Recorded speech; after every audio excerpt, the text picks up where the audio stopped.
성경 말씀 디모데후서 1장 8절부터 14절까지 보겠습니다. 그러므로 네가 우리 주의 증거와 또는 주를 위하여 가신 자 된 나를 부끄러워 말고 오직 하나님의 능력을 조차 복음과 함께 고난을 받으라.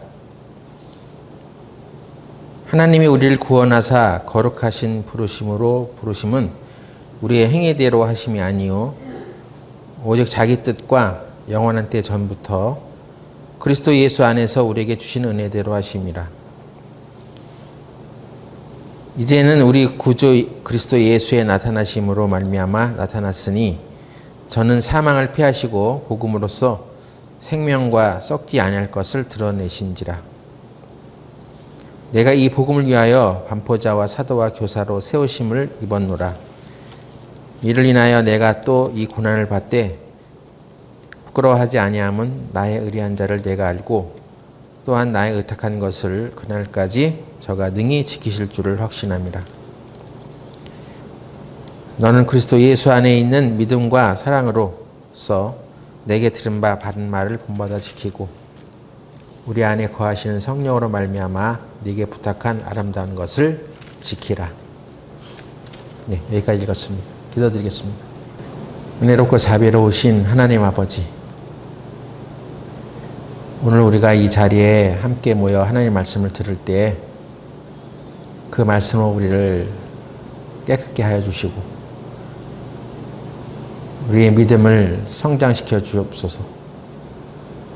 오늘날 이 마지막 시대에 살아가는 우리들이 이 땅에서 주님을 위하여 어떤 일을 하며 살아야 하는지를 분명히 계시하여 주시옵소서. 예수님의 이름으로 기도드렸습니다. 아멘. 복음과 함께 고난을 받으라는 말씀이 오늘 우리가 읽은 말씀의 주제입니다. 복음과 함께 고난을 받으라는 얘기는 우리가 고난을 받을 만한 가치가 복음에 있느냐 하는 것이죠. 고난을 받을 가치가 있는 것은 이 복음은 구원하는 복음이기 때문에 그렇습니다. 어떤 사람을 건지고 살리는 일입니다. 죽음에 처해진 사람, 또 죽을 자리로 끌려가는 사람을 그 자리에서 건지고 살리는 일이야말로 그 일을 하다가 고난을 받을지언정 그 고난을 받을 가치가 있습니다. 잠언 24장을 보겠습니다. 잠언 24장 11절에 너는 사망으로 끌려가는 자를 건져주며 살육당하게 된 자를 구원하지 않으시 말라. 한국말 성경이 좀 어렵죠? 죽을 자리로 끌려가는 일을 그냥 두어서는 안 된다, 이런 뜻입니다.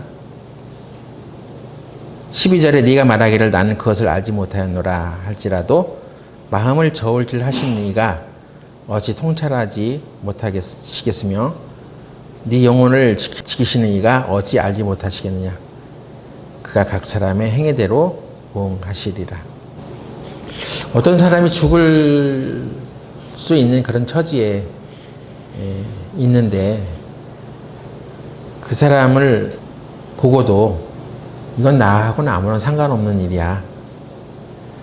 나는 모르는 일이야. 하고 우리가 말을 한다 해도 사람의 속마음을 헤아리시는 하나님께서 네 속생각을 모를 리가 없지 않냐. 네 모든 것을 보고 계신 하나님이 네가 무슨 생각을 품고 그런 말을 하는지 알지 못하겠느냐 하시는 것입니다. 그리고 죽을 자리로 끌려가는 사람을 모든 사람들이 그냥 가만히 이건 내 일이 아니야 하고 그런 가치관으로 살아간다면 너도 구원을 받을 수 없었으리라 하는 얘기입니다. 우리 교회에 소방관으로 일하는 형제가 있죠. 그 일 자체는 위험하지만 만일 위험한 상태에서 죽을 수도 있는 그런 자리에서 그를 구출해낸다면 그건 보람이 있는 일입니다. 육신의 생명을 건지는 것도 중요한 것이고 이 영의 생명도 구원받게 하는 것도 중요합니다. 복음이라는 것은 구원을 하는 복음이라는 것이기 때문에 이 복음은 남을 건지고 살리는 일입니다. 그래서 그런 일을 하다가 고난을 받더라도 그 고난을 받을 가치가 있다고 하나님께서 말씀하시는 것입니다. 그런데 그냥 자기 능력으로 구원하는 것이 아니라 하나님의 능력을 조차 복음과 함께 고난을 받으라고 했는데 하나님의 능력을 조차라는 얘기는 하나님의 능력을 힘입어 하나님의 능력으로 라는 뜻입니다. 내가 복음과 함께 고난을 받을 때 남을 건지고 살리는 일을 위해서 고난을 받을 때 하나님의 능력이 나타나는 것입니다. 그래서 하나님의 능력을 조차 복음과 함께 고난을 받으라는 얘기는 하나님의 능력을 힘입어 복음과 함께 고난을 받으라. 네가 남을 건지는 복음 그것을 전하는 일로 인해서 어떤 어려움을 받게 될 때 하나님의 능력으로 복음을 통해서 복음과 함께 고난을 받는 것이라면 그 하나님의 능력이 우리를 그 고난 가운데서도 인도하시는 것입니다. 최근에 우리 교회에 뇌경색, 뇌출혈 뭐 이런 증세로 해서 쓰러지는 분들이 몇 분 계셨습니다. 대부분 중환자실에 들어가서 이제 치료를 받다가 병원 치료를 한 2, 3주 후면은 그 병원에서도 이제 더 이상 치료를 안 하고 다른 곳으로 이동하라고 권합니다. 그러면 대학병원이든 어떤 병원이든 그 사람은 그 병원에서 지속적인 치료를 받지 못하고 요양원이나 요양병원으로 안내를 합니다. 그 중에는 이제 자기가 걸을 힘이 있고 또 화장실 왔다 갔다 할 수 있는 힘이 있는 사람도 있지만 대부분 뇌 질환을 겪는 사람들은 그 병으로 인해서 침대에서 벗어나지 못하는 생활을 합니다. 그래서 그들을 요양하고 요양병원 치료를 하는 그 기관에 가서 지낸 사람들을 보면 우리 생각은 마땅히 그가 잘 치료를 받고 잘 보살핌을 받으리라고 생각하는데 지금 이 요양병원, 요양원 체제가 우리가 생각하는 것처럼 그렇게 만족스럽지는 못합니다. 특히나 코로나 시기가 겹쳐서 가족들을 면회할 수 없었던 그 환자들은 얼굴을 대면하지 못하고 면회 자체를 못하고 그냥 어떤 이 유리창을 사이에 두고 그냥 전화 통화만 하고 소식을 묻고 잘 있냐, 괜찮냐, 뭐 이런 안부의 전화만을 나누는 그런 모습들이 있습니다. 그래서 그 요양원 시설에 갇힌 환자들은 가족을 그리워하고 자기가 편하게 지내던 집으로 가고 싶은데 집으로 갈 수도 없는 그런 쓸쓸함에 그저 가족들을 보고 잘 지낸다고 얘기는 하지만 그 눈가에 눈물이 글썽거리는 모습들이 보여집니다. 요양원에서 잘 케어를 받고 보살핌을 받으면 다행인데 요양원에 근무하는 사람들이 그렇게 애정을 가지고는 다 하지 않기 때문에 푸대접을 받는 사람도 생기고 마치 현대판 고려자인 것처럼 그 시설에 갇혀서 죽어가는 사람들도 많습니다. 그래서 그 요양원이나 이런 데 갇혀서 수용된 사람들은 그 노년의 삶을 행복하지 않게 살다가 마무리하는 것 같습니다. 다시 생각을 하게 된 것입니다.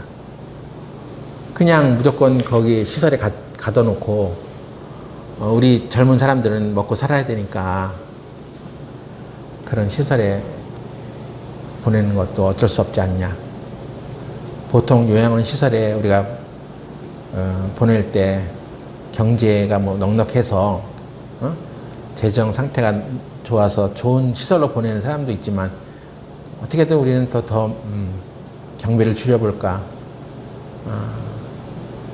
또 적당한 시설을 찾기도 하고 그렇습니다.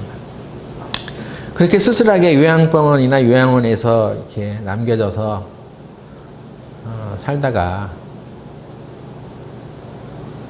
구원 안 받은 사람은 그냥 죽는 거고, 구원받은 사람들일지라도 그게 하나님의 부르심을 받은 것으로 우리가 위안하고 살아가고 있는데,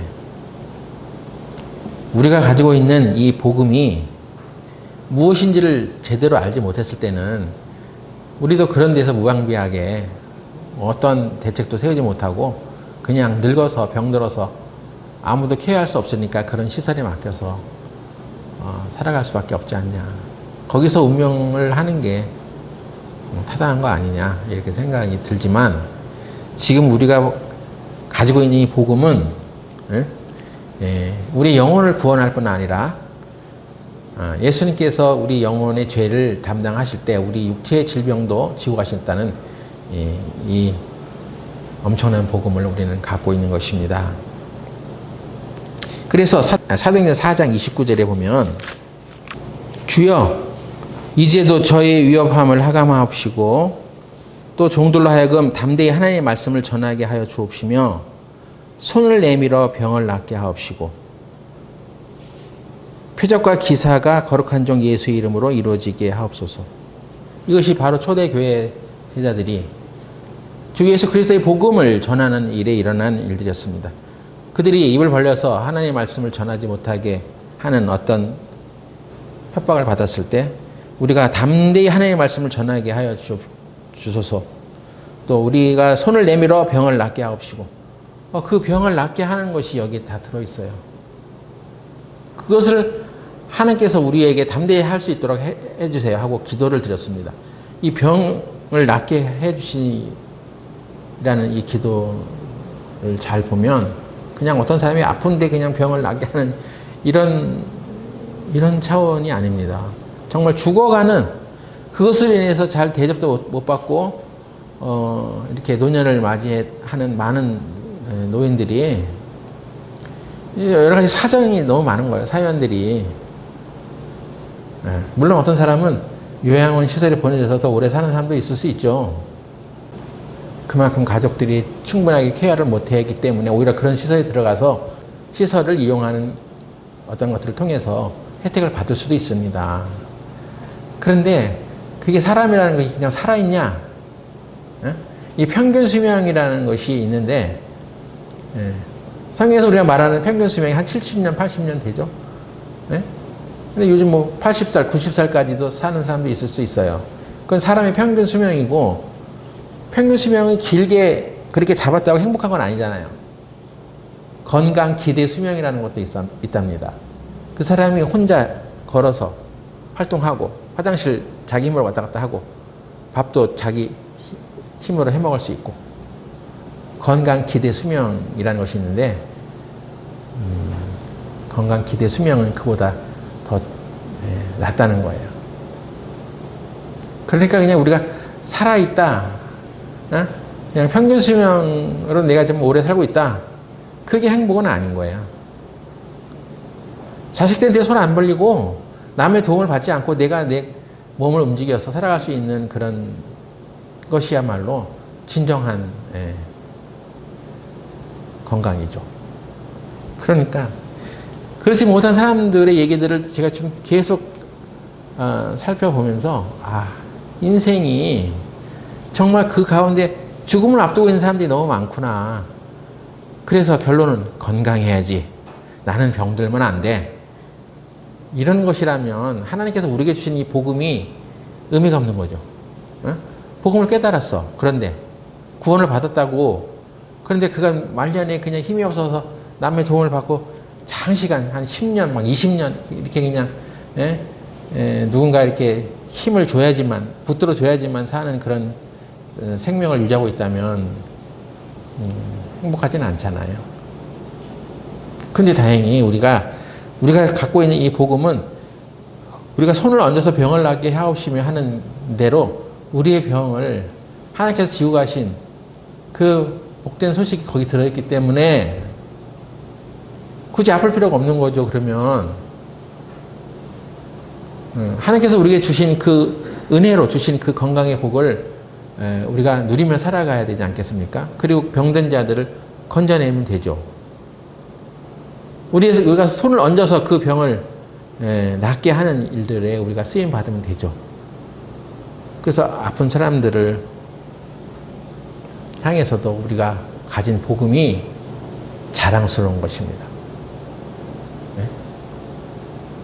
저 사람은 구원을 받지 못했어. 그러니까 불쌍해. 그 선에서 머무는 것이 아니라 이 구원의 복음을 깨닫고 그 복음의 가치를 더 안다면 우리 육체 질병도 주님께서 해결해 놓으셨다고 하는 것을 깨닫고 더 건강해질 수 있다는 것을 우리 전해 줄 수 있기 때문에 이러한 복음이라면 우리가 그 복음을 전하는 가운데 하나님의 능력으로 고난을 받을 가치가 있는 거 아니겠냐 하는 것입니다. 그런데 복음을 전하는 것은 그냥 전해지는 것이 아니라 고난이 따르는 것이죠. 우리가 누군가한테 중요하고 좋은 것을 전해주려고 하면 마귀는 그것을 기뻐하지 않습니다. 그렇게 하지 못하게 막아요. 특히나 이 구원, 육체의 건강을 함께 약속하고 있는 이 구원의 복음을 전해주는 일을 한다면 가장 일선에서 그걸 막는 것은 마귀입니다. 그거 하지 못하게. 그래서 이제 좀 뭐 어려움이 생기고 그러면 이거 내가 왜 이런 것 때문에 어려움을 겪어야 돼. 그냥 저 사람은 못 깨달아서 그런 거고 나는 깨달았지만 전해주는 데는 어렵지. 힘들지. 요즘 같은 때는 중환자실이나 병원에 입원한 사람들조차도 가족이 아니고선 잘 면회가 안 돼. 가족들이라도 하루에 한 번밖에 면회를 안 해줘. 그게 병원에 이 간호 체계가 이렇게 세워져 있어. 그래서 병든 사람을 찾아보기도 힘들어. 그 사람에게 가서 손을 얹어서 기도하고 그 병을 낫게 하는 그 일조차도, 그 기회조차도 우리가 갖기 힘들어. 그러니까 머리에 우리가 생각에 이것은 이렇게 해서 힘들고 저건 저래서 힘들고 이렇게 저렇게 다 그렇게 생각하면 갈 데가 없는 거야. 복음과 함께 고난을 받으라는 얘기는 그런 어려움을 뚫고 나가서 저항을 만난다 하더라도 그것을 우리가 전해주는 일을 해야 된다는 것입니다. 네? 그러니까 복음을 부끄러워해야 되겠냐 말이야. 복음을 부끄러워하지 않은 이유가 분명히 있어야지 내가 복음을 전하는 것을 위해 살면서도 고난을 받지 않겠습니까? 내 자체가 복음이 부끄러워. 그러면 안 되겠죠? 하나님의 사랑과 은혜를 통해서 이 구원을 발견한 사람이라면 그 마음속에 이것을 누군가에게 전해줘야 되겠다 하는 생각이 들어옵니다. 그것은 그런 마음을 네가 당연히 가져야 되지 않겠어? 이렇게 해서 생기는 게 아니에요.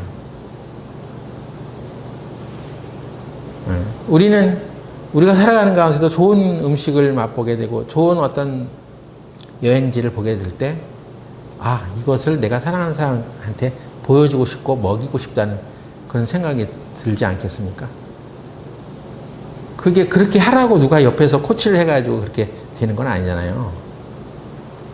구원받은 하나님의 자녀들의 안에 들어온 성령은 그러한 긍휼, 남을 긍휼히 여기는 마음, 남에게 자비를 베풀고자 하는 마음이 자연적으로 들어오는 거예요. 갈렙 선교회라는 데가 있는데요. 여기 이 선교회 김모 목사라는 분이 간증을 하는 걸 들었습니다. 갈렙 선교회는 저기 이 북한에 있는 청소년들을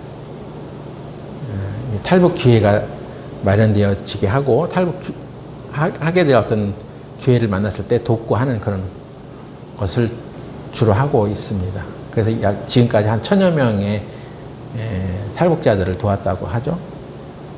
근데 그 일은 위험한 거잖아요. 그 일을 하다가 목숨을 잃는 경우도 있습니다. 근데 이 사람이 처음부터 자기는 목숨을 걸고 선교하라고 한 게 아니다. 나는 목숨 걸고 그 일을 하려고 시작한 게 아니야. 하나님의 말씀을 따르다 보니까 점점 내가 목숨을 걸어야 되는 상황으로 나를 인도하셨다. 그래서 그 길을 따르다 보니까 그렇게 됐지. 나는 이 길을 하기 위해서 목숨을 걸고 내가 해야지. 그래 굳은 결심으로 시작된 일은 아니었다고 얘기합니다.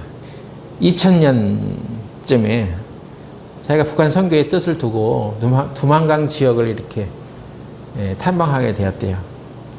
그래서 자기 부모 세대로부터 들었던 두만강 앞에 서서 두만강 푸른 물에 노젓는 뱃사공 하면서 이렇게 그 두만강을 또 그 두만강 너머를 북한 땅을 바라보고 있는데 갑자기 어떤 어린애가 자기 손을 딱 잡으면서 같은 민족끼리 나눠 먹고 살자고요. 그러더라는 거예요.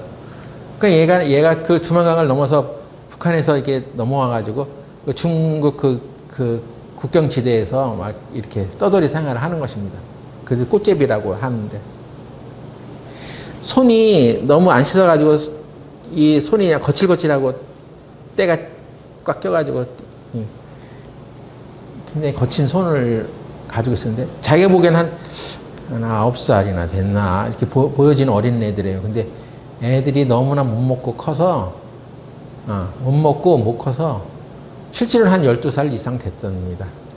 걔가 그 어린애가 그렇게 말하는 거예요. 그래서 깜짝 놀란 거예요. 내가 북한 선교의 뜻이 있는데 내가 복음을 전하려고 하는 그 지역 땅에 사는 사람들의 모습이 이것인가? 예? 그래서 그 아이가 중국 돈 10원인가를 이렇게 줬대요. 그래서 얘는 어느새 그걸 보고 그 주위에 있었던 어린애들이 다 몰려들어가지고 한 사방에서 막 몰려들어가지고 나도 줘요, 나도 줘요 하면서 그런 상황에 직면을 하게 된 거예요. 그 사람의 마음이 내가 이 어린아이들에게 우리 대한민국의 자유를 느끼게 해주고 하나님이라 하는 이 분을 소개시켜 줘야 되겠다는 그런 사명을 거기서 발견하게 되는 거예요. 네? 그래서 그 체험을 하고 나서 이제 국내로 들어왔는데 몇 달 후에 어떤 여성이 또 그 두만강을 건너서 탈북한 여성을 만나게 되는 거야. 그래서 그 사람을 이제 국내로 들어오게 하려고 하는데 2000년도 당시에는 우리가 지금 알고 있는 동남아 루트나 뭐 이런 몽골 루트 이런 것이 아직 개척이 안 된 상황이었대요. 그래서 그 젊은 여성이었기 때문에 이 사람을 어떻게 한국으로 데려올까 해서 이 사람이 몽골 국경지대까지 가보고 아무리 길을 뚫으려 해도 거긴 이 사막 기온에서 아주 굶어 죽겠더래요. 아직 그 길이 개척되지 않으니까 어디로 가는지도 모르고. 그래서 거기 포기하고 다시 동남아 쪽에 이렇게 국경지대도 한번 들여다보고. 근데 거기도 이렇게 아직 그 루트가 개척되지 않았기 때문에 어떻게 하는지도 모르고. 그래서 하나님께 기도했답니다. 하나님, 저 여인을 꼭 한국 땅에 보내고 싶은데 어떻게 했으면 좋겠습니까? 자신도 모르는 사이에 자기는 그런 일을 하고 있었던 것입니다. 그래서 이 여인을 안전하게 하나님께 인도함을 받게 하려면 결혼 서류를 만들어 가지고 그 결혼을 하면 되겠다는 생각을 한 거예요. 그래서 거기서 계속 그 여자에게 복음을 전하고 뭐 하면서 이제 하여간 이 사람도 하나님을 믿게 됐대요. 그래가지고 결혼 서류를 만드는데 그건 쉬웠답니다.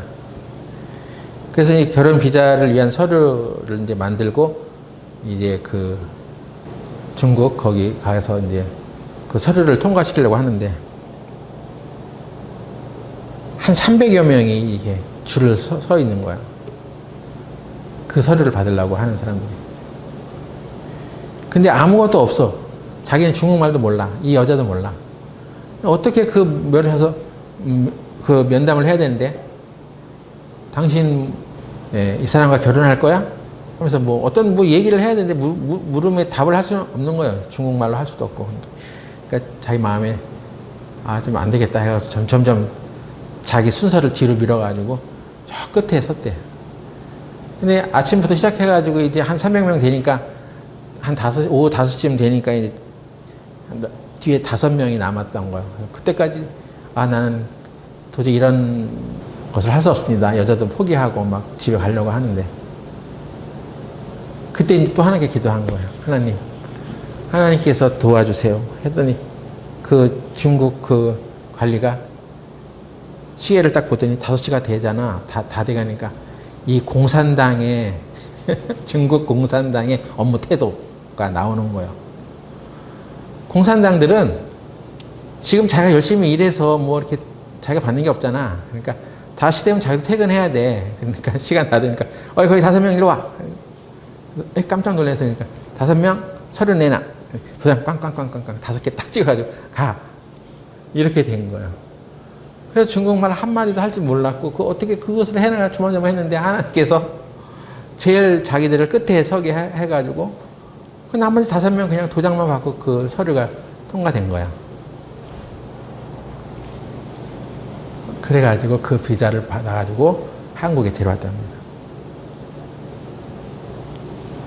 그 이후로부터 하나님께서는 나를 통해서 이 일을 하게 하시려나 보다 하고 생각하고 이제 첫 아들을 낳았는데 그 아들이 뭐 의료 사고를 겪은 거야 또. 그래가지고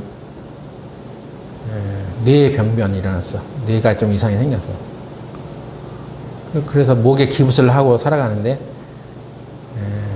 또 북한에서 탈북한 어떤 청년들이 있다고 그래가지고 그 사람 도우러 가야 되는데 얘를 끌고 갈 수는 없잖아. 그래서 빨리 올게. 네가 잘 지내고 있어 하고 자기 이제 엄마한테 맡기고 갔는데 걔가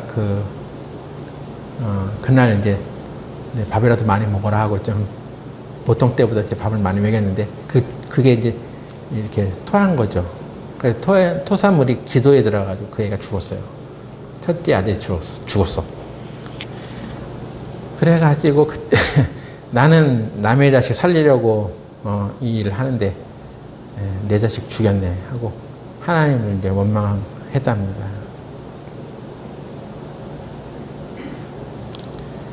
그래서 이제 그 일을 포기할까?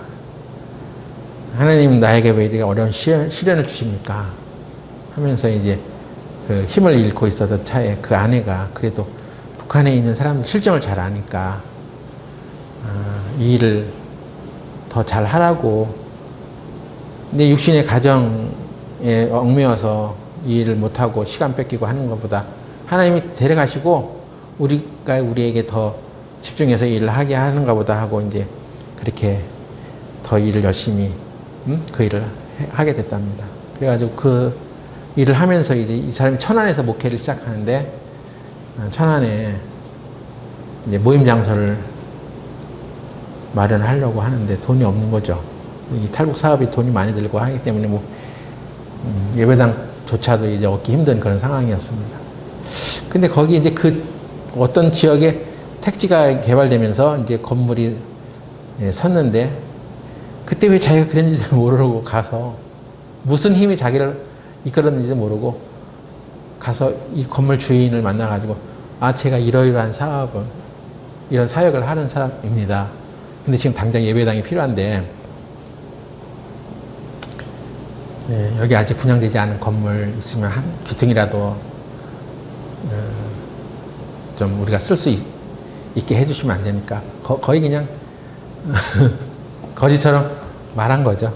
하나 달라고. 근데 그 사람이 생각해 보겠다고 하면서 그 이튿날 다시 만나기로 했는데 그 밤새 이 사람이 자기도 어렸을 때 생각을 하고 이 사람 도와주겠다는 결론을 내린 거야, 그 사람이. 그래가지고 어느 귀퉁이 한 건물 한 층을 이제 쓰라고 했답니다. 그래서 예배당이 생긴 거야. 한 3년 지나면서 잘 사용하고 있는데 3년째 된 때 이제 주인이 다시 와서 그동안 내가 3년 동안 쓰라고 했으니까 이제부터는 좀 뭐 전세로 이게 돌려야 되지 않겠습니까? 그렇게 안 하면 좀 이 건물을 좀 내주셔야 되겠는데요. 이렇게 또 그러더라는 거야. 그래서 큰일 났죠. 이제 어디 가서 또 건물을 얻어. 돈도 없는데. 그래서 하나님께 기도하는 가운데 쭉 그 건물을 내줘야 되는 그 정해진 날 이틀 전에 어떤 중년의 부부가 나타나서 당신 얘기를 듣고 좀 왔다. 당신 교회가 지금 이런 일을 하지 않느냐. 힘을 내시라 하면서 잘 하시라고 하면서 무슨 봉투를 하나 주고 가더래요. 감사하다고 하면서 이제 교회에 들어와가지고 그 봉투를 열어보니까 6천만 원이 거기 들어있는 거야. 뭐 수표로 이렇게 돼. 6천만 원은 그 건물을 계약하고 전세로 돌릴 수 있는 그런 금액이었대요. 그래서 하나님이 또 거기서 도우신 거야. 그런 것이 기적이죠. 네? 하나님의 능력 아니겠어요? 그 사람은 자기 교인도 아니야. 지금까지도 누군지도 모른대. 그냥 그 일에 흥미가 있어서 관심이 있어서 그냥 격려 차원에서 왔다 간 사람인 줄 알았는데 그때 우리가 필요했던 그 전세금을 딱 마련해 주고 갔더라는 것입니다. 그 이후에 하나님의 능력이 그를 통해서 역사하는 것을 보면서 그 일에 내가 복음을 전하고 또 북한에 있는 청소년들을 탈출시키는 그 일에 자기 목숨을 걸 수밖에 없었다 하는 것입니다. 복음과 함께 고난을 받으면 그냥 나만 고생하고 내가 그냥 내 힘으로만 하는 게 아니라 복음과 함께 고난을 받으라는 것은 하나님의 능력이 거기에 함께 있다는 것을 말해주고 있는 것 같아요. 하나님의 능력을 좇아 하나님의 능력을 힘입어 복음과 함께 고난을 받으라. 복음을 전하는 일이 그만큼 가치 있는 일이라면 그것으로 해서 고난이 올지언정 하나님의 능력이 우리와 함께 하니까 그 일을 가능하게 해주시는 거 아니겠어요? 고난을 통과한 사람들을 하나님께서는 귀하게 쓰셨습니다. 그 고난의 자리를 겪어가는 사람들은 아무 고생이 없이 살아가는 사람보다 더 월등한 것들을 갖고 있습니다. 사무엘상 22장 보겠습니다. 사무엘상 22장 1절에 그러므로 다윗이 그것을 떠나 아둘람 굴로 도망하매 그 형제와 아비의 온 집이 듣고는 그리로 내려가서 그에게 이르렀고 환난당한 모든 자와 빚진 자와 마음이 원통한 자가 다 그에게 모였고 그는 장관이 되었는데 그와 함께한 자가 400명 가량이었더라. 다윗이 이스라엘 왕으로 이미 세움을 받았습니다. 기름 부음을 받았어. 근데 하나님께서 다윗을 이스라엘의 두 번째 왕으로 바로 세우신 것이 아니라 그는 그 일로 인해서 환난을 당하게 되었습니다. 그리고 그 환난 당한 모든 사람들이 모여 있었던 그곳이 바로 아둘람 굴이었어요. 그 아둘람 굴이야말로 다윗 왕의 출발이었습니다. 원통하고 빚진 자, 세력 있는 사람들이 모여서 다윗을 왕으로 세우고 나라를 시작한 것이 아니라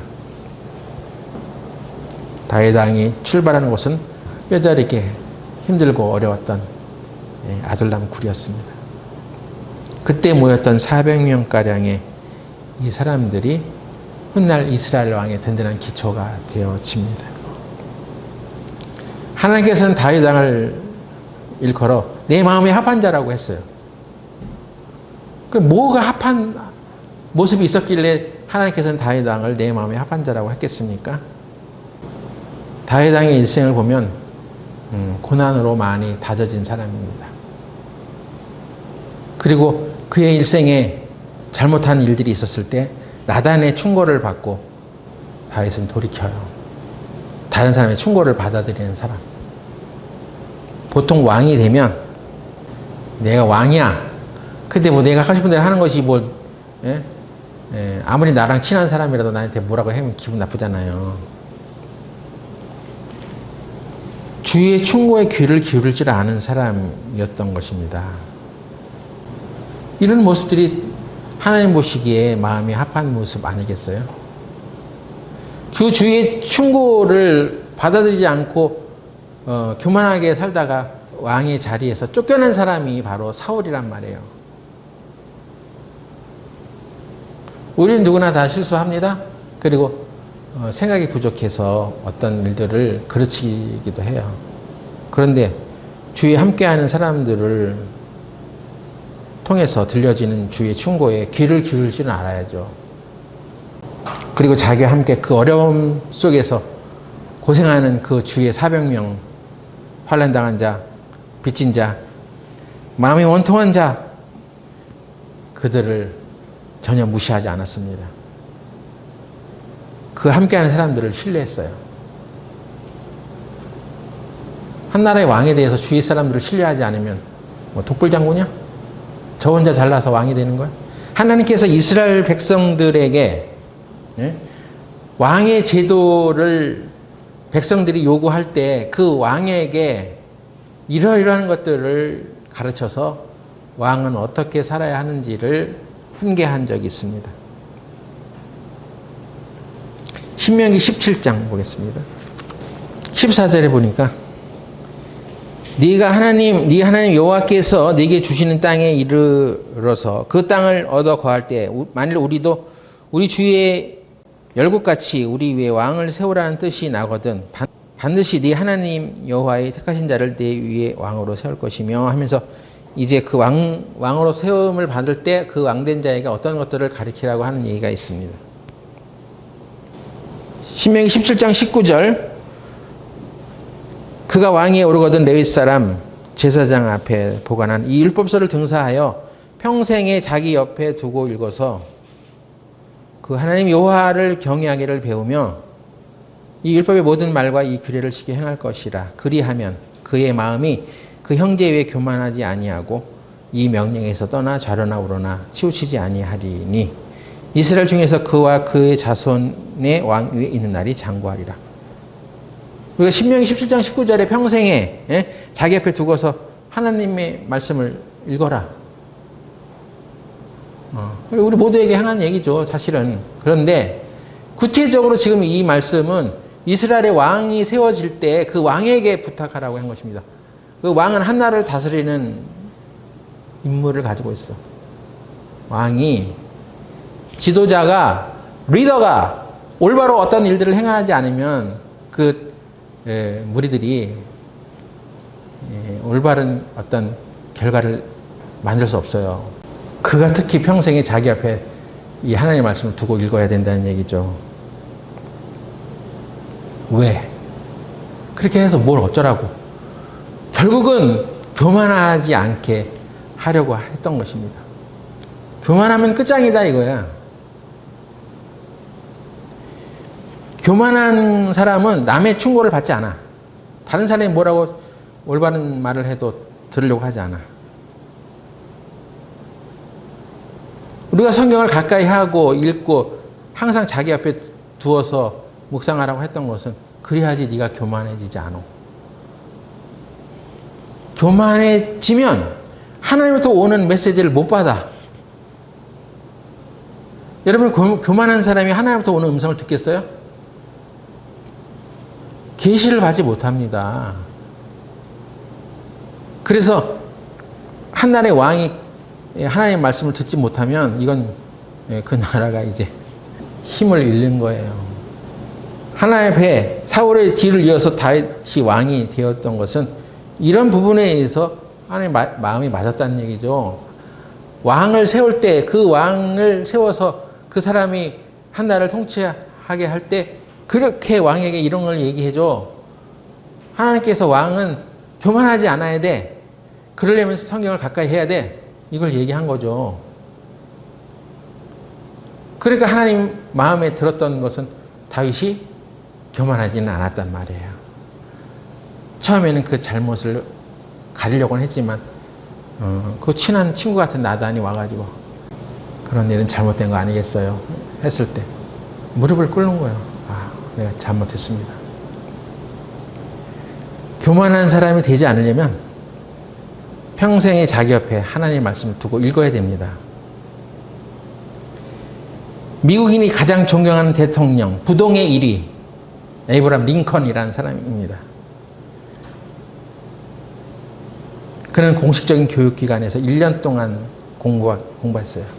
읽기와 쓰기 정도만 했단 말이에요. 수준 높은 무슨 학문을 배운 사람이 아니야. 읽기와 쓰기 정도만 터득한 사람이에요. 그런데 그 어머니가 죽으면서 넘겨준 그 낡은 성경책을 통해 나는 너에게 이 낡은 성경책밖에 줄 것이 없다. 그러나 이 책은 1000에이커 땅보다 더 귀한 유산이다. 너는 이 책을 읽고 또 읽어라. 많은 땅덩어리를 유산으로 받은 사람보다 나는 너에게 이 책 한 권을 준다. 이 책은 그보다 더 값어치 있는 것이다. 이 책을 읽고 또 읽어라. 하나님이 너를 인도하실 것이다. 그래서 링컨은 성경을 열심히 읽었습니다. 링컨이 성경 읽기 원칙은 뭐냐면 성경을 읽다가 이해되면 그걸 즉각 순종했다. 이해하지 못하는 부분이 나오면 믿음으로 그것을 받아들였다. 루즈벨트 대통령이라는 사람이 링컨에 대해 말하기를 그는 성경 한 권으로 완성된 사람이다. 라고까지 얘기했습니다. 지금까지도 미국 대통령 중에 가장 인기 있는 사람, 부동의 1위가 링컨이에요. 미국의 올바른 리더가 됐습니다. 모든 사람이 존경하는 리더. 성경을 가까이 두고 읽었습니다. 복음과 함께 고난을 받으라는 얘기는 그것이 얼마나 복음이 가치 있다는 것을 알기 때문에 바울이 지금 디모데에게 얘기한 거 아니에요. 디모데가 그 말을 듣고 아니 그건 내가 정해. 예? 복음과 함께 고난을 받든 안 받든 그건 내가 정합니다. 내가 알아서 할 거니까 신경 쓰지 마세요. 이렇게 그걸 받아들인 게 아니에요.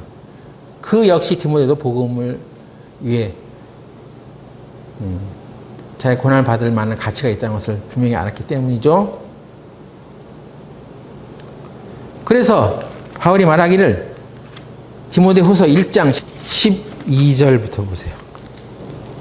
이를 인하여 내가 또 이 고난을 받되 부끄러워하지 아니함은 나의 의뢰한 자를 내가 알고 또한 나의 의탁한 것을 그날까지 저가 능히 지키실 줄을 확신함이라. 왜 바울이 나는 이 복음을 위해서 고난을 받지만 부끄러워 아니하냐? 나는 내가 나의 의뢰한 자를 내가 알아. 나의 의뢰한 자를 내가 알고 내가 믿는 하나님이 어떤 분인지를 나는 알아. 왜? 그 어떤 고난을 통과하면서 그때마다 하나님께서 하나님의 능력으로 기적적으로 역사해 주신 체험들이 있기 때문에 나의 의뢰한 자를 내가 알아. 여러분은 여러분이 의뢰하는 하나님을 알아요?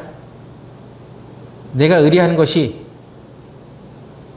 아무것도 아니게 되는 그런 상황으로 끝나버리는 분이 아니라 내가 의뢰하는 것을 나의 의탁한 것을 그날까지 저가 능히 지키실 줄을 확신하세요.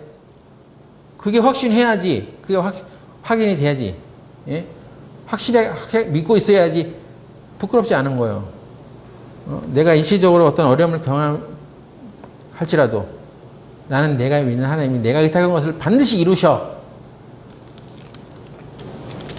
그러니까 13절에 너는 그리스도 예수 안에 있는 믿음과 사랑으로서 내게 들은 바 바른 말을 본받아 지키고 내게 들은 바 바른 말 그럼 바른 말을 할 줄 알아야죠. 네? 바른 말을 들었으면 그걸 따라야죠. 하나님께서 성경을 통해서 우리에게 주시는 말들이 모든 말들이 바른 말입니다. 여러분은 바르지 않은 상태에 있는 사람에게 바른 말을 잘 안 하려고 합니다. 왜? 그렇게 되면 저와 나의 사이가 별로 안 좋아져. 그래서 그 앞에서 그냥 좋은 말, 상대방 기분 나쁘지 않은 말만 하려고 하고 바른 말은 안 해. 근데 바울이 지금 디모데에게 내가 너에게 바른 말을 했어. 응? 나한테 들은 바른 말을 본받아 지켜. 바른 말. 여러분, 바른 말은 내 심장을 좀 찌르는 얘기도 있을 수 있죠. 바른 말을 다른 사람을 통해서도 받을 수 있지만 성경을 통해서 또 바른 말을 올바로 제시받을 수 있습니다. 그래서 우리가 성경을 가까이 해야 하는 거예요. 성경을 가까이 하는 얘기는 내가 그 성경을 통해 하나님의 말씀을 듣고 그 하나님의 말씀을 통해서 내가 그걸 지켜가는 가운데 바르게 살아갈 수 있기 때문에 그렇습니다. 그래서 우리 자녀들에게 12만 평 땅을 유산으로 주는 것보다 더 귀중한 것이 하나님의 말씀을 주는 거예요. 그걸 본받으라고. 이걸 붙들고 살아가라고. 내가 그렇게 신뢰할 수 있는 성경이어야지 그걸 유산으로 주는 거 아니에요? 성경을 유산으로 주는 건 부끄럽고 12만 평 땅을 내가 유산으로 주는 건 자랑스러워. 그러니까 애들이 잘못되는 거 아니겠어요? 우리가 무언가를 읽고 어떤 서적을 읽고 글을 읽고 이렇게 생각하는 것은요, 나이가 들어서 이제 오래되면 뭘 읽고 깨닫는 그것이 이제 약해질 수가 있어요. 또 약해지죠. 뭐 읽는 것에 한계를 이제 느껴가는 나이가 늙어가는 거예요. 뭘 읽고 새로운 생각을 할 때 우리 머리 안에 있는 뇌세포들이 이 신경, 뉴런의 그 연결 세포들이 확확 자라는 것입니다. 그래서 치매를 예방할 수도 있어. 나이 들어서 이제 아무 생각도 없고 그냥 뭐 읽지도 않고 그러면 몸은 편하지. 근데 점점점 새로운 뇌세포가 생성되지 않게 되죠. 근데 그 새로운 뇌세포가 왕성하게 활동할 때는 20, 30대 아니야? 네? 여러분이 왜 10대, 20대 때 왜 학교에 다니면서 공부를 해? 그때가 제일 이 머리 세포가 왕성해서 공부하기 제일 편한 때란 말이야. 네? 할아비가 돼가지고 책가방 메고 국민학교 다녀야 되겠어? 어린 때 오히려 더 10대, 20대, 30대 때 얼마나 왕성하게 두뇌 활동이 있겠습니까? 그때 뭘 배워야 되냐면 우리가 우리 부모 세대들이 넘겨준 성경을 읽어야 되는 거야. 우리는 자녀들에게 성경을 배우라고 하지 않고 세상을 배우라고 해. 10대, 20대, 30대 때 세상을 배우라고 아르바이트 시켜서 돈 벌게 하는 것이 저는 마땅치 않다고 생각하는 사람 중에 하나예요. 그 시간에 너는 앞으로도 세상 살 날이 많잖아. 평생을 세상에서 사는데 뭘 세상을 또 왜 배워? 그래서 세상에서 뭘 배우는 거야? 돈이 있어야 된다. 뭐 사람 사이의 관계 뭐 이런 걸 배워? 그것은 그냥 평생을 가면서 배워야 되는 거야. 세상에서 살잖아. 근데 그 세상에서 사는 만큼 성경을 배웠냐고. 그래서 세상을 배우려고 아르바이트 하지 말고 돈을 주어서라도 시간을 사는 거야. 내가 하나님의 말씀을 배우는 시간, 하나님의 말씀을 더 묵상하는 시간, 이것을 시간을 내지 않으면 못 얻잖아요. 돈을 주고서라도 그 시간을 배워야, 우리가 그 시간을 사야 되는 거야. 근데 그런 시간은 안 사고, 그게 뭐가 중요해? 돈이 중요하지. 세상을 배워야 돼. 그렇게 했기 때문에 우리 자녀들은 하나님의 말씀을 보고 묵상하는 것에 약하죠. 그런 일에 대해서 바른 말 해주셨어요. 네가 지금 20, 30대 가장 중요한 왕성한 그 때 하나님의 말씀을 배우는 것이, 하나님의 말씀 보는 것이 더 중요한 것이 아니겠어? 응? 내가 아르바이트 가가지고 돈 몇 푼 벌어가지고 그거 어디다 쓸 건데. 바울이 신앙생활 하면서 이 부분을 가장 강조하는 것이 그 이유가 있습니다. 14절에 디모데후서 1장 14절 우리 안에 거하시는 성령으로 말미암아 네게 부탁한 아름다운 것을 지키라. 하나님께서 네게 아름다운 것을 부탁했어. 뭐가 제일 아름다워요? 복음이 아름다운 거죠. 어? 바른 것이기 때문에 아름다운 것입니다. 틀림에도 불구하고 그걸 덮어두는 것이 아름답지는 않아요. 올바른 것을 전해주고 올바른 것을 지켜가는 것이 아름다운 거죠. 그건 복음이 참 아름다운 것입니다. 15절에 아시아에 있는 모든 사람이 나를 버린 이 일을 네가 아나니 그 중에 부길레와 호모게네에도 걔네가 있느니라. 아시아에 있을 때 모든 사람이 나를 버린 들도 있어. 내가 올 바른 일을 얘기했는데도 불구하고 그것을 따르지 아니하고 나를 버리는 사람도 있었어. 그 중에는 이름이 구체적으로 기록되길 부겔로와 허모게라는 사람도 있어. 그가 어떤 모습으로 바울을 대적했는지, 어떤 모습으로 바울을 버렸는지 성경에는 구체적으로 나와 있지 않아요. 그러니까 몰라. 뭔 일인지 모르게. 그러나 이름은 남아 있잖아. 가슴에 사무치는 인물이 있었어. 부겔로와 호모게네. 뭔 일인지 모르지만 우리가 신앙생활 하면서 그냥 내 마음을 가슴 아프게 했던 옛사람 이름도 잊어버리질 않나. 그런 사람이 될 수도 있는 거야 우리가. 반면에 16절 원컨대 주께서 오네시보로의 집에 긍휼을 베푸시옵소서. 그러니까 오네시보로는 아주 또 훌륭한 일꾼이었죠.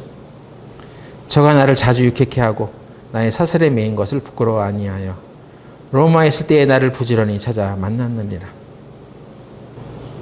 그러나 오네시보로라는 사람은 바울이 복음을 전하다 옥에 갇혔는데 그거 부끄러워하지 아니하고 로마에 있을 때에 나를 부지런히 찾아 만났다.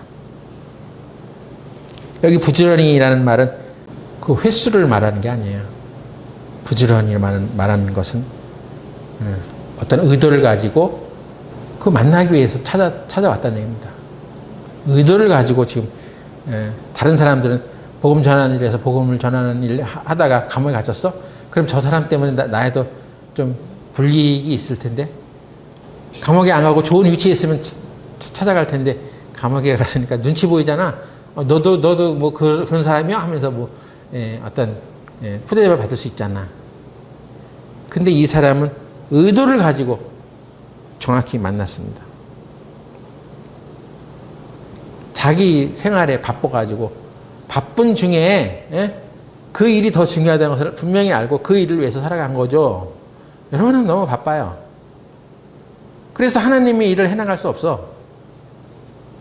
바쁘다 하는 것은 핑계가 될 수 없습니다. 내가 무슨 의도로 살아가는지, 무슨 목적을 위해서 살아가는지를 모르게 되면 그게 바쁜 게 다 핑계가 되는 거죠. 난 바빠서 못해. 응? 여기 주위에 아픈 사람들이 있는데 내가 갈 수가 없어. 왜? 나는 바쁘거든. 바빠서 신방할 수도 없고 바빠서 아픈 사람 찾아볼 수도 없고 바빠서 전도도 할 수 없어. 그럼 도대체 뭘 위해서 살아가는 거야 우리가? 무엇을 위해서 살아가라고 자녀들에게 가르칠 거냐 말이죠. 바울이 디모데에게 너는 바른 말을 본받아 지키고 우리를 기다리는 아픈 사람들이 있습니다. 그 사람 찾아가는 게 시간이 없죠. 바빠. 그래서 우리가 생명을 전하고 병을 낫게 고침받게 하는 그 일들을 위해서 쓰임받지 못해. 그 바쁜 사람들 틈에서 나도 그렇게 살아가야 되기 때문에 같이 바빠 그냥. 세상을 향해서 내가 무엇을 위해 부름을 받은 것이냐 말이에요. 너에게 주신 아름다운 부탁한 그런 일들이 있는데 그걸 지켜가. 그것입니다. 그래서 그게 고난이죠. 복음과 함께 받는 고난. 내 이익을 위해서, 내 편안한 것을 위해서 내가 살아가야 할 많은 바쁜 그런 시간들을 거기에만 투자하는 게 아니라 그것을 일시적으로 보류하고 하나님께서 우리에게 주신 그 아름다운 것을 지켜가기 위해서 더 신경 쓰며 살아가는 거예요. 그것을 위해서 어떤 손해가 일어나도 그게 뭐 대수야? 더 아름다운 것이 있는데. 그래서 복음을 전하는 일을 하면서 복음과 함께 고난을 받으시라는 거예요. 젊은 날의 시간을 아르바이트 하면서 세상 일 배우려고 허비하지 말고 돈을 주고서라도 하나님 말씀을 배우는 시간을 가지세요. 이 젊은 때는 돈 버는 시기가 아니에요. 하나님 말씀을 배우는 시간이 되어야 합니다. 그리고 우리 성인들도 바쁘다는 핑계에 해야 할 일을 하지 못하는 그런 삶을 살면 안 됩니다. 분명히 우리는 의도를 가지고 내가 만나야 될 사람을 찾아 구체적으로 만나야죠. 이번에도 그 병중에 있는 사람들 그 의도를 가지고 만나려고 하지 않으면 못 만나는 거예요. 코로나로 인해서 못 만나고 그냥 병원 측에서 오지 말라고 해서 못 만나고 이래저래 산이 막히고 물이 깊어서 만나지 못해요. 그럼 그렇게 하다 보면 우리는 바쁜 생활 속에 그냥 바쁘게 살다가 주님 앞에 섰을 때 너 어떻게 살다 왔어? 저 바빴거든요. 얼마나 바쁜지 아세요? 뭘 위해서 바빴는데? 그것을 정산할 때가 온답니다. 우리 교회가 그래서 뭘 해야 되느냐? 복음을 전하고 아픈 사람들에게 손을 얹어서 병을 낫게 하고 예수 그리스도의 이름으로 기적과 이사가 우리 교회를 통해 나타나게 하소서. 여기 사람 많아야 좋은 게 아니에요. 이 진리와 복된 소식을 올바로 깨달은 한두 사람이라 할지라도 그가 정말 자기 목숨을 하나님께 내어 맡기고 이 일을 해나간다면 능력이 하나님께서 우리가 복음과 함께 고난을 받는 그 길에 역사하실 것입니다. 기도하고 마치겠습니다. 하나님, 오늘 우리가 살펴본 말씀대로 우리가 복음과 함께 고난을 받을 수 있는 가장 귀한 가치를 우리들이 갖고 있다는 것을 깨닫게 하여 주시옵소서. 하나님께서 우리에게 전해주신 그리고 들려주신 이 복된 말씀이 하나님의 능력과 함께 나타나기를 바라오며 예수님 이름으로 기도드렸습니다. 아멘.